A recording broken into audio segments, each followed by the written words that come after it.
Being a female athlete is something that we have more normalized today, but 15 years ago it was not so.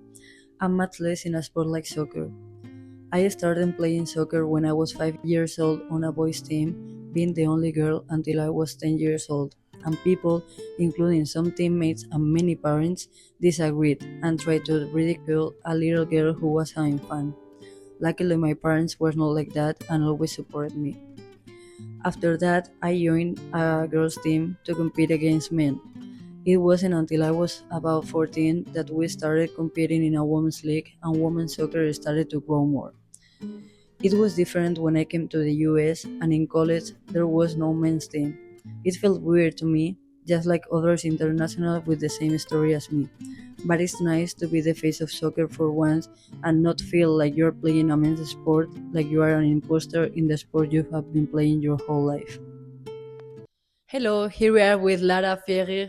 She's from Germany, she's a student athlete, and she plays soccer and also tennis. So, what changes do you hope to see for women athletes by the end of 2025? So, first of all, I think in general they should be supported more. For me as a mainly soccer player, um, I grew up playing soccer. Started in the boys team. At some point, had to go to a women's team because they get separated and we don't play in the same teams anymore. But you could see from the beginning on, like when we got older, that boys were supported in a different way. They had way more money. Growing up playing soccer, way more support through academies. Um, that would help them to play on a more professional base. Um, that would help them to grow in a way that women's football was not really supported to grow. So I would wish for them to, first of all, put more money in the youth academies. In general, like start more youth academies for me where I come from, especially you barely have any academies around, like for me around where I live. I would have to go to like a sports school that is at least 2 hours away. Where meanwhile where boys teams they have three, four main points where they get supported more on a higher level just around me within like 20, 30 minutes. So I think they should really start from the bottom on with them growing up and getting supported playing soccer, and then till up to like the professionals get more money to actually live from it, from playing soccer. And with that also being able to focus more on playing soccer, because a lot of people still have to work a second job while playing Yeah. professional, which makes it harder for them to like go to practice and still work a full-time job while playing soccer. Meanwhile men like till like third league can live from it like normally. So yeah. What do you think are the biggest challenges that women athletes still face today? So mainly, I would say it's the fact that a lot of professional athletes have to work a full time job while playing on a professional basis.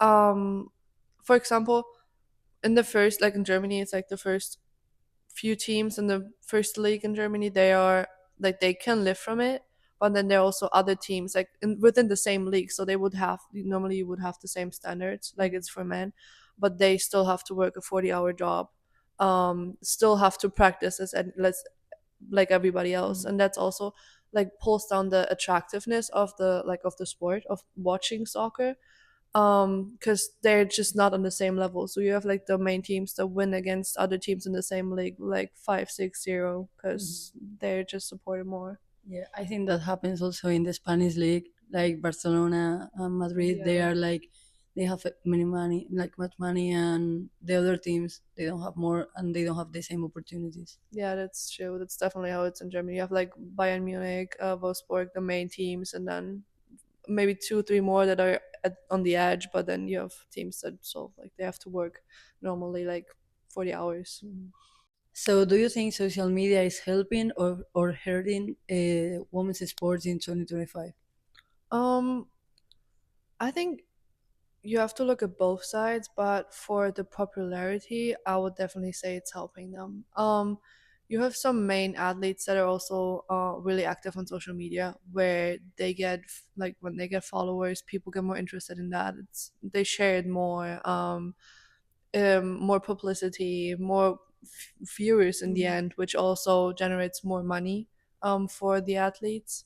For the athletes as an income on social media, but also for the athletes as the viewers that watch the games, which also ends up in like payment that the people get, the players get. So that's the main point for me, I think. Okay. And finally, how do you feel about transgender women being allowed to participate in transgender sports? I feel like that's a difficult like social topic because you don't want to be like you leave people out because of they identify as like a different gender and everything. It's just for me as an athlete myself, what I experienced is it's really hard because you separate genders at a certain age for a reason. There are biological reasons why they not participate in the same game. Like we have women's playing soccer, we have men playing soccer. Um, Men just at a certain age they just become like their muscles like stronger. It's like biological that they're faster. That's what they look at, and when you have players that, for example, like a woman, she was a man before and she became a woman after, still has certain um things like that make her athleticism more like advanced, basically, if I can say like that, due to biological reasons, which makes it harder though to find like where you draw the line Mhm. in between like women's and sports Yeah. and women's and men's sports. Yeah. So, um I think like I don't think you can say I don't think it's okay or it hurts, but they should focus more on like and take more in consideration where to draw the line, especially at what point you're allowed to play there, or to what point you have to play there, or on a professional basis, a base if it's biologically fair for them to play there. okay, thank you for your time. Of course, thank you. Hello, here we are with Leah Lopez. She's from San Thomas. She's a student athlete and she plays soccer here at the Edwards University. So, Leah, how do you think that female athletes can continue breaking barriers in the next 5 years? Just proving everyone wrong. Proving everyone wrong is the only way to really change people's minds. When you blow them away and you show them that you can do what they thought you could not do, that's when you really change and when you make a difference. And so I think there's already been a really big difference with female athletes compared to like even when I was a kid playing soccer. So I think we're on a really good track and we're getting better and better every single time in the pros, in college, starting from little. You see more, especially like more girls out there really, really giving it their all. And they should really continue it. So, what does empowerment mean to you as a woman in sport? So, empowerment as a woman in sports means coming together to make power, not, I don't really take it as an individual even because it takes a group to make a change. It takes one to push it, but then after that, you need another and another and another, and it's empowerment. So I think as a woman in sports, empowerment's definitely a group thing that women come together, and it's a beautiful thing. I think seeing women come together and really, whether they agree on everything or barely anything at all, they have one dream together, one agreement together, it could really get taken far, just like changing women's in sports, for example.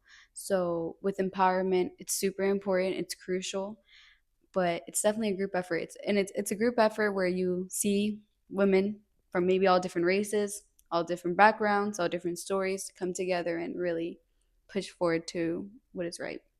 What has been your proudest moment so far as a female athlete? So obviously, always just keeping going, even when it gets hard. Specifically, where I come from in St. Thomas, it's a really, really small island. Growing up, I was the only girl on an all guys team for very long until I was actually moved to Miami later on when I was around 14. So that's all I kind of knew. And it wasn't really, I got a little bit of hate from it too, from being a woman in a men sport, right? Of, oh, you're gonna get hurt, or you're gonna do this, or you're gonna, it's not women like. And what did I do? I just kept going and I ignored that all. My parents supported me, and here I am still going. So I think just keeping going for sure, especially as a woman in sports where I came from. Obviously, now in the US, I don't know because I did not, when I grew up, I wasn't here, but at least in St. Thomas, it really was not a big thing. I went back a little bit ago, and actually, there's a lot of girls now playing soccer, which is really nice to see. Like we have our own girls team now, and so it's really inspiring to see. But for me, my biggest was that definitely just keeping going, no matter what anyone says or thinks. And finally, how do you feel about transgender women being allowed to participate in women's sports? So sensitive topic, but my opinion straight out would probably be like I'm not really into it or see it in that way. I think again boundaries like doesn't mean I can't do what a man can do. If I work for it, you could do anything, right?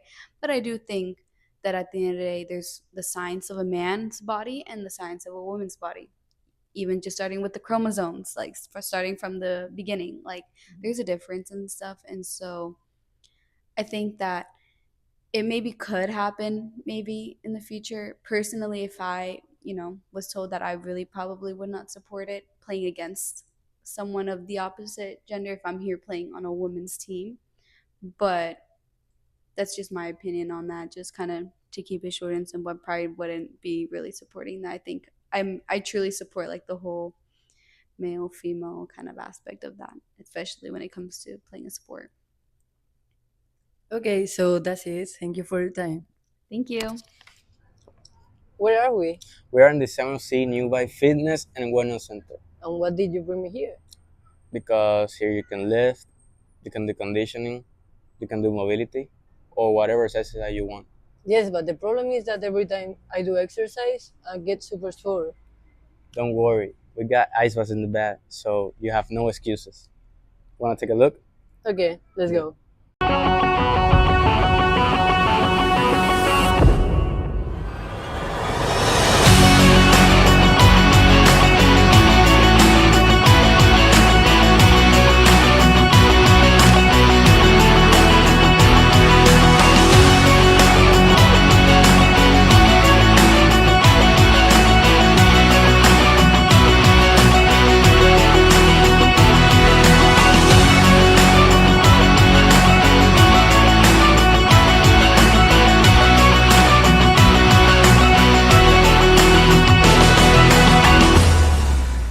Hello, here we are with Julia Perez.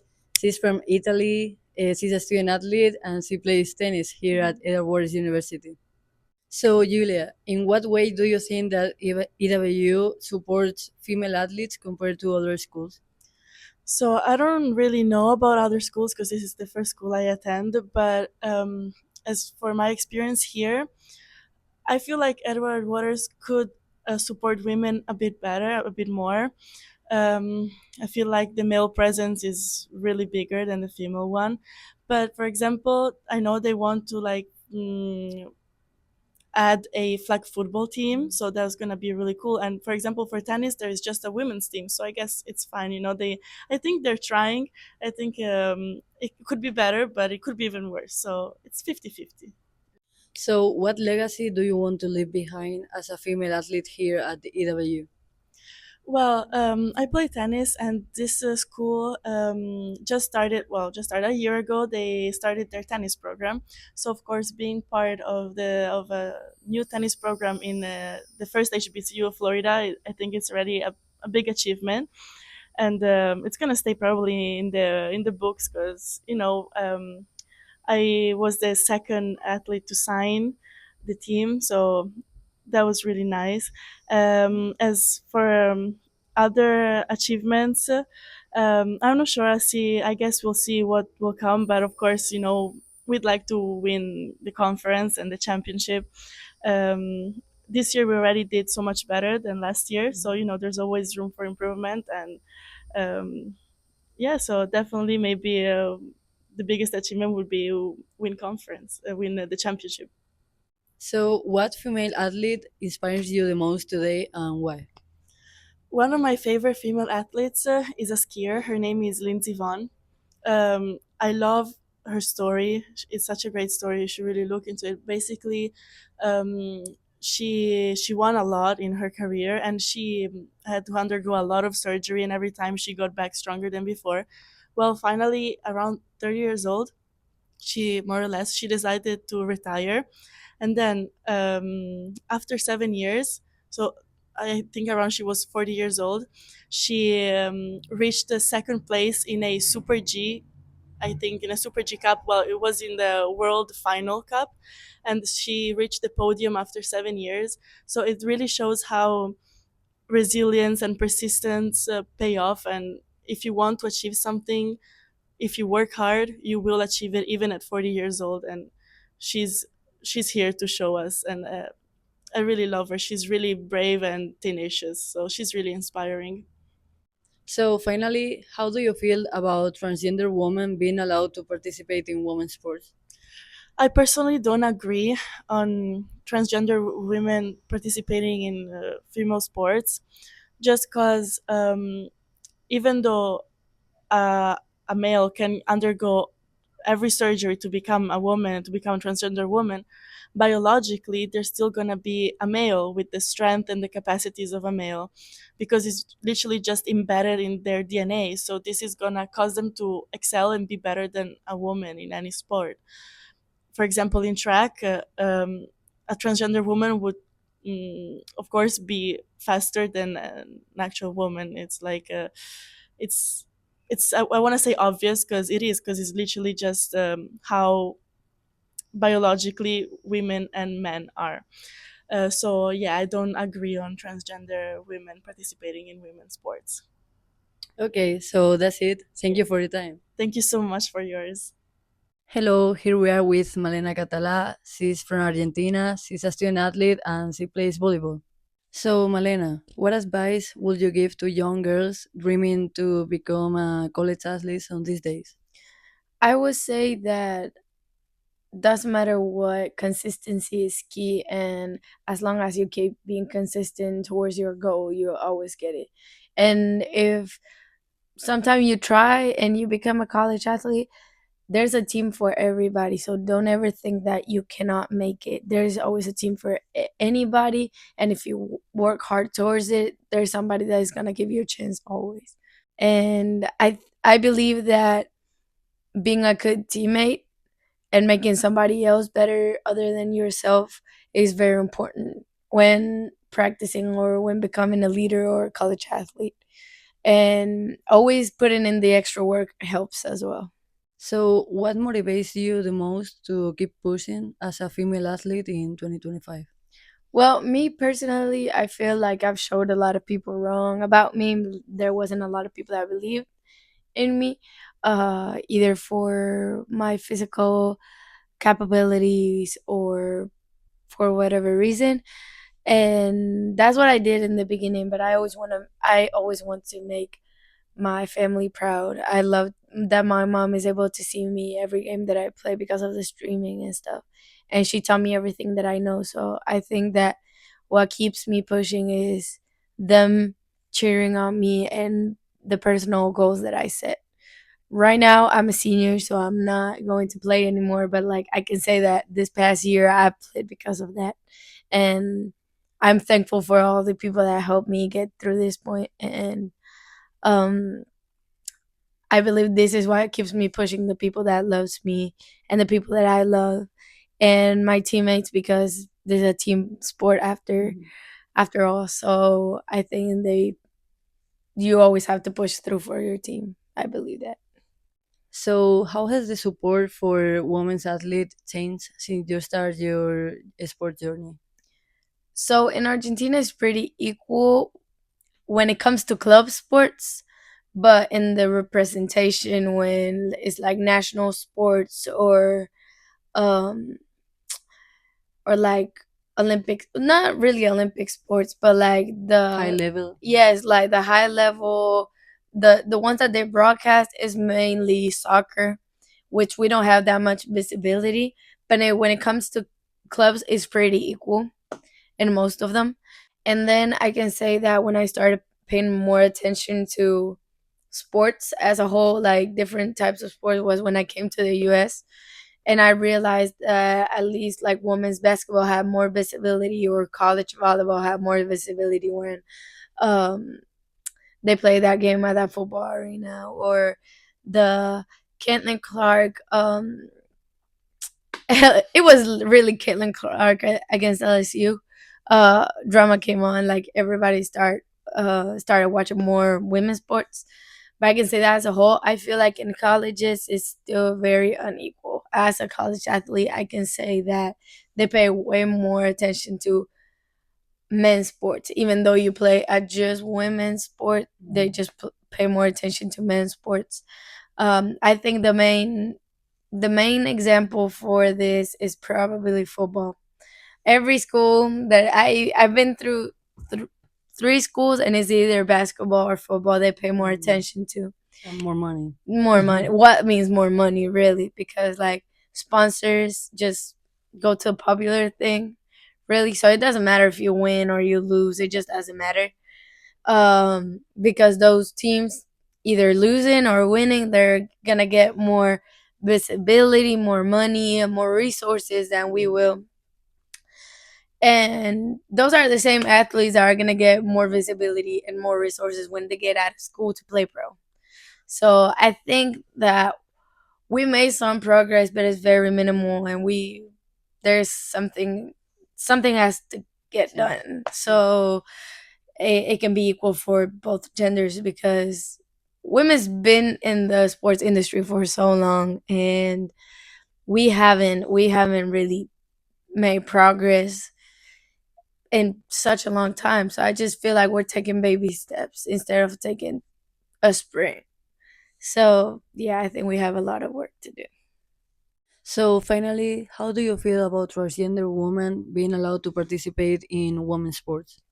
So I feel like they shouldn't participate in the same category as a woman, because I know there is a lot of girls that have been preparing their whole lives to have a spot on a roster on a high level, and they can't because somebody's biologically more capable of them than them. So I feel like they should be allowed in college sports, but it should be a new category, since it's being more normal now that um, more transgender people want to do sports. So I feel like there should be a category where there's no discrimination and everybody's allowed, either like as a club or just starting to build it, so everybody can have the chance to play a sport, um, and it being fair for everybody. Everybody can get the same shot at something.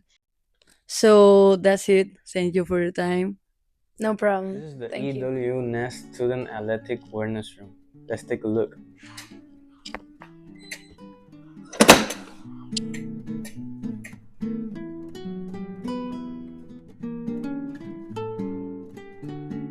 If you feel stressed or you want to take a relaxing nap, try this chair. It got massage too. You can also come here to try relaxing activities like this book.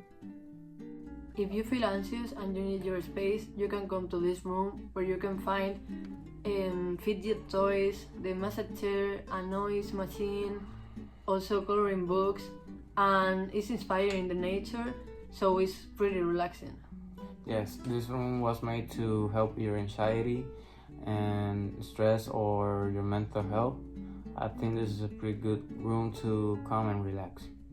Yeah, you can find it on the second floor of the Asan Jenkins building. So come, check it out, and relax yourself. Hello, here we are with Andrea Rodriguez. She's from Spain. She's a student athlete and she plays soccer here at Edward Waters University. So, Andrea, how important is it for women athletes to have women coaches and leaders? I think there is no a big difference between. I mean, during my whole life, I had women coaches, and it was quite fine. But I mean, women understand better women than a man, maybe because like all of the things that happen in between a team, because women act different as men's. But I don't really think there's a big of a difference.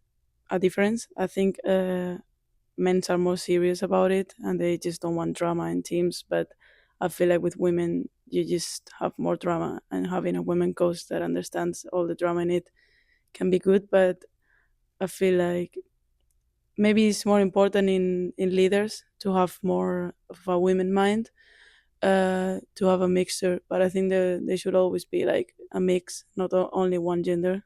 So it has to be more equal between both of it. What's one misconception that people still have about women in sports? I think especially in women's soccer is the how women play.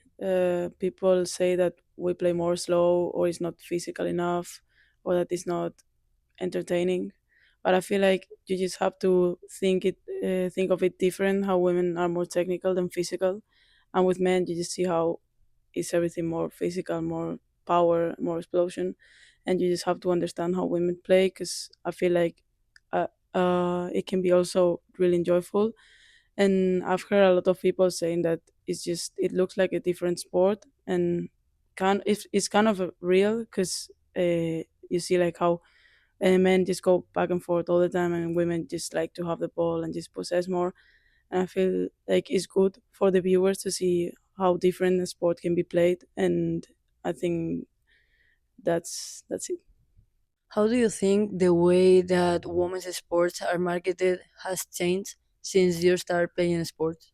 I think it changed a lot. When I was younger, I didn't have like a reference, women sports reference. Like I didn't know any soccer players. I just knew the men's because they were the ones showed in the advertisement in TV. And I think nowadays you just see in social media, you just see Nike doing a lot of collaboration with women and supporting women. And I think it's making young kids, especially women, to believe that they can achieve what they want, achieve their goal, and be professional. Because when I was young, I didn't think I could play, like I could, that could be a job for me as a man. And I think it's just giving hope for kids to be professional and to try it. And I think it's really making an improvement. All the brands are really collaborating with women nowadays. So, finally, how do you feel about transgender women being allowed to participate in women's sports? I feel like it's really a controversial discussion because women and men they don't have the same biological body, and how they are able to make to participate in sports. And I don't think if it could be another like a section, because I don't know if there would be enough like professional athletes for that, professional transgender women. But I think that maybe they can compete and have different times. For example, when in track, maybe the transgender women can have like less time to do it in order for them to get there. Because I feel like it's more easy for them to play at the high level than for a women. So I think that they can participate, but just have maybe different times, different weights, so it could be more equal according to your physique. Okay, so that will be all. Thank you for your time. You're welcome. Okay, guys, so he's not here right now, so I'm going to take the opportunity to dedicate a few words to him. Okay, so this is the first time that I make a video without him. Even on this one, although you cannot see him on the screen, he has been all the time with me, helping me with everything. So, Jeremy, thank you so much for all the help during the semester, all the help during the videos and with everything. Thank you also for your responsibility, your effort, and your desire to give your 100% every time, and to force me to give it too. Also, thank you for stay awake until I finish editing the videos sometimes. In case that I have to ask you something to say, like I needed you to say if you like something or you're not, and that way I wasn't alone doing that. So thank you for that. Thank you also for the creative freedom that you gave me, but also to say what you wanted to do in some cases, and to be able to reach an agreement. And of course, thank you for being patient with me and for all the patience you had during the semester with all the videos and being able to do this without killing me or killing us.